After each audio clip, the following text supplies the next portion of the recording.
গাজা উপত্যকায় ফিলিস্তিনের স্বাধীনতাকামী সশস্ত্র সংগঠন হামাস ও ইসরায়েলের মধ্যে গত বুধবার যুদ্ধবিরতি চুক্তি নিয়ে সমঝোতা হয়েছে। নবনির্বাচিত মার্কিন প্রেসিডেন্ট ডোনাল্ড ট্রাম্প এই চুক্তিকে নিজের কৃতিত্ব বলে দাবি করেছেন।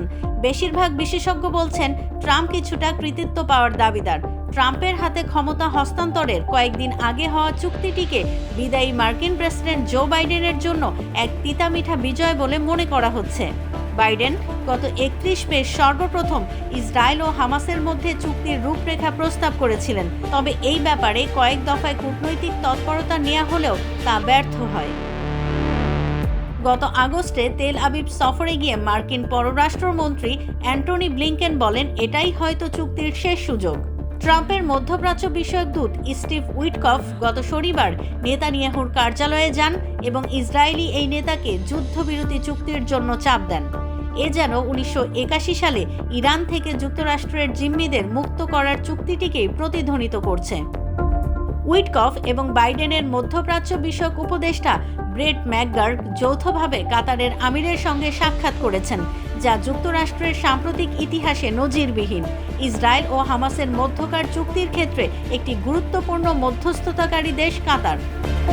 চুক্তির পরপরই ট্রাম্প দাবি করেছেন গত নভেম্বরে অনুষ্ঠিত প্রেসিডেন্ট নির্বাচনে তিনি জয়ী হয়েছেন বলেই চুক্তিটি সম্ভব হয়েছে।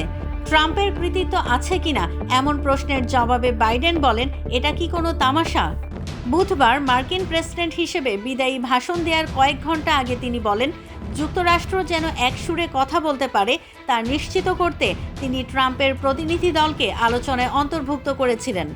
হোয়াইট হাউসের প্রেস সেক্রেটারি কারিন জ্যাপিয়েরে বলেছেন, ইতিবাচক খবরের কৃতিত্ব যে সব পক্ষই নিতে চাইবে তা আগেই জানা ছিল, তবে তার দাবি বিদায়ী মার্কিন প্রেসিডেন্ট জো বাইডেনই আসলে এটা সম্ভব করেছেন। 2023 সালের 7 অক্টোবর ইসরায়েলে হামলা চালায় হামাস। এর জবাবে সেদিন থেকেই গাজায় হামলা শুরু করে ইসরায়েল। গাজায় যুদ্ধ শুরু হওয়ার পর থেকে ইসরায়েলকে জোরালো সমর্থন দিয়ে আসছিল বাইডেন। এর জন্য নিজ দল ডেমোক্রেটিক পার্টির বামপন্থী ঘরানার সদস্যদের ব্যাপক সমালোচনার মুখোমুখি হয়েছিলেন তিনি। যুক্তরাষ্ট্রের কৌশলগত মিত্র হিসেবে পরিচিত ইসরায়েল গাজায় ইসরায়েলি হামলায় কয়েক হাজার মানুষের মৃত্যুর ঘটনায় বাইডেনকে সমালোচনা করতে দেখা যায়নি, বরং তিনি গাজায় যুদ্ধ চালাতে ইসরায়েলের জন্য কোটি কোটি ডলার মূল্যের মার্কিন সহায়তা অনুমোদন করেছেন। যুদ্ধবিরতি চুক্তির আওতায় প্রথম ধাপে 33 জন জিম্মিকে মুক্তি দেওয়া হবে। 2023 সালের 7 অক্টোবর তাদের জিম্মি করেছিল হামাস। প্যারিসের জ্যাজরেস ফাউন্ডেশনের ইসরায়েল বিষয়ক বিশেষজ্ঞ ডেভিড খালফার মতে, ট্রাম্পকে নিয়ে আগে থেকে কিছু বলা যায় না, আর এর প্রভাবটাই হয়তো হামাসের ওপর পড়েছে। নেতানিয়াহুর রাজনৈতিক অবস্থানের প্রতিও ইঙ্গিত করেছেন খালফা। তার নেতৃত্বাধীন কট্টর ডানপন্থী সরকারের অবস্থাটা নড়বড়ে। খালফা বলেন, বর্তমানে মার্কিন জনতুষ্টবাদী ডানপন্থী পক্ষ এবং ইসরায়েলি প্রধানমন্ত্রীর মধ্যে একটি মতাদর্শিক মিল রয়েছে, তাই পুনর্নির্বাচনের চাপের মুখোমুখি না হওয়া ট্রাম্পের বিরুদ্ধে কৌশল খাটানোর ক্ষেত্রে তার একটা নমনীয় জায়গা আছে। ওয়াশিংটন ভিত্তিক মিডল ইস্ট ইনস্টিটিউটের জ্যেষ্ঠ ফেলো ব্রায়ান কাটুলিস বলেন, ইসরায়েল এবং অন্য ডানপন্থীদের ধারণা ছিল ট্রাম্প দায়িত্ব নিলে চুক্তিটি সম্পন্ন করার ক্ষেত্রে ভূমিকা রাখতে পারেন। তবে আঞ্চলিক পরিস্থিতির পরিবর্তন ট্রাম্পের চেয়েও বড় বিষয় হয়ে উঠেছিল। হামাস এবং তার পৃষ্ঠপোষক ইরান উভয়ের ওপরই এর প্রভাব পড়েছে।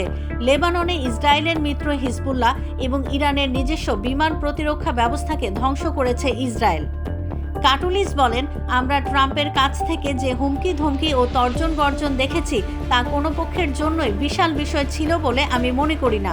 আমি মনে করি এটি অনেকটাই শিশুর মতো, যেটিকে বাইডেন এবং তার দল জন্ম দিয়েছে। Centre for strategic and international স্টাডিজের মধ্যপ্রাচ্য কর্মসূচি বিষয়ক পরিচালক জন অল্টারম্যান মনে করেন, ট্রাম্পের জয় নিয়ে যে অনিশ্চয়তা ছিল তা এই চুক্তিটি হওয়ার ক্ষেত্রে ভূমিকা রেখেছে।